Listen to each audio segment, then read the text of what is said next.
पहला यात्रा Bihar first, Bihari first, उसके बाद दूसरी यात्रा आशीर्वाद यात्रा, और आज खुद चिराग पासवान ने तीसरी यात्रा का हरी झंडी दिखाया है। ये बताइए अब कौन सा यात्रा है, तीसरा जो यात्रा है ये कौन सा है? भाई बिहार फर्स्ट बिहारी फर्स्ट संकल्प यात्रा, जिसमें हमारे प्रदेश अध्यक्ष के साथ साथ हमारे प्रकोष्ठों के तमाम प्रदेश अध्यक्ष संगठन की मजबूती और इस बात की समीक्षा करने कि बूथ स्तर तक हम लोग का संगठन कहां तक पहुंचा है, उस समीक्षा को लेकर ये यात्रा आज से शुरू हुई है। 25 नवंबर तक ये यात्रा चलेगी। 28 नवंबर को पटना के गांधी मैदान में हम लोग एक बड़ी बिहार फर्स्ट बिहारी फर्स्ट संकल्प रैली हम लोग आयोजित करने जा रहे हैं।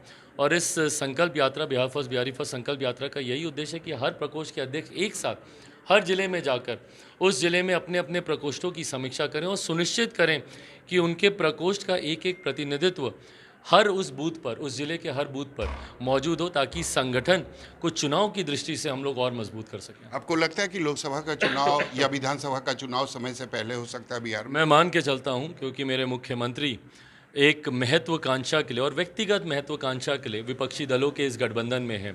उनकी महत्वाकांक्षा है कि वो एक अहम जिम्मेदारी विपक्षी दलों के इस गठबंधन में निभाएं, इस गठबंधन का वो नेतृत्व करें। इसी सोच के साथ वो इस गठबंधन में गए हैं। पर कोई भी गठबंधन मेरे मुख्यमंत्री पर आज की तारीख में विश्वास नहीं करता।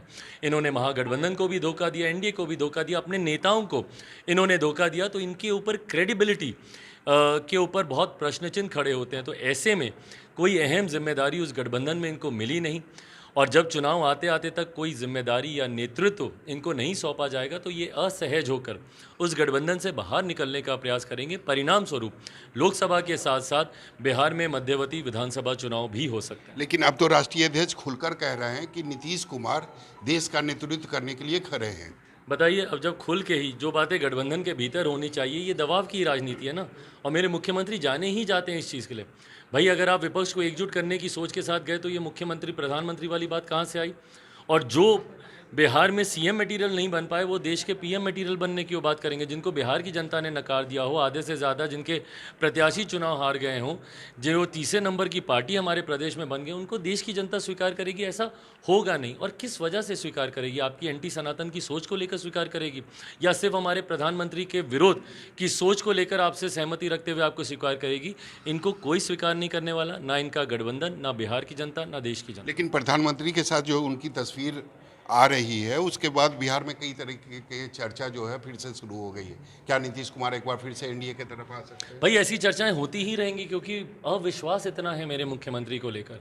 उनकी तस्वीर किसी के भी साथ आएगी तो ये कयास शुरू हो जाएंगे कि क्या वो इसके साथ जा रहे हैं, क्या वो उसके साथ जा रहे हैं। कल को किसी विदेशी नेता के साथ भी आएगी तो भी लगेगा कि विदेश में ही जा रहे हैं क्या गठबंधन करने। इतना अविश्वास है मेरे मुख्यमंत्री को लेकर। ऐसे में आज की तारीख में जब चर्चा इस बात की होनी चाहिए कि पिछले 5 सालों में मेरे मुख्यमंत्री ने बिहार को क्या दिया, नहीं दिया, चुनाव से पहले इनके कार्यों की समीक्षा होनी चाहिए। तो अभी तक चर्चा सिर्फ इसी बात पर होती है कि क्या चुनाव आते आते तक ये जिस गठबंधन में है उसमें टिके रहेंगे या फिर से पलटी मारकर दूसरे गठबंधन में जाएंगे। एक आखिरी सवाल यह है, सनातन धर्म को लेकर जिस तरीके से बयानबाजी हो रही है, क्या कहेंगे?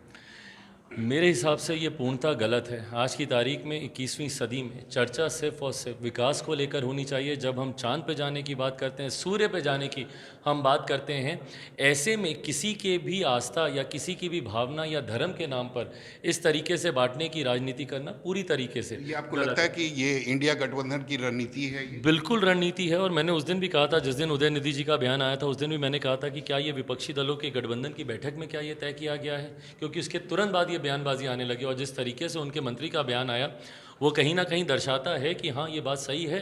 विपक्षी दलों के गठबंधन की उस बैठक में मुंबई में जो हुई थी, उसी में ये रणनीति तय हुई और वहीं पे ये डिसाइड किया गया कि एंटी सनातन की सोच के साथ ये आगे बढ़ेंगे, क्योंकि विकास का कोई एजेंडा नहीं है इनके पास। ऐसे में समाज को बांटने की राजनीति के अलावा, तुष्टीकरण की राजनीति के अलावा अपनी राजनीतिक महत्वाकांक्षाओं को साधने के लिए इनके पास और कोई सोच बची नहीं है। तो हमारे साथ थे चिराग पासवान। इनका साफ कहना है कि मुंबई में जो इंडिया गठबंधन की बैठक हुई थी उसी में यह रणनीति बनाई गई कि एंटी सनातन सोच के साथ ही हमें आगे बढ़ना है। कैमरामैन ऋषि के साथ सौरभ कुमार, पटना, न्यूज़ 24।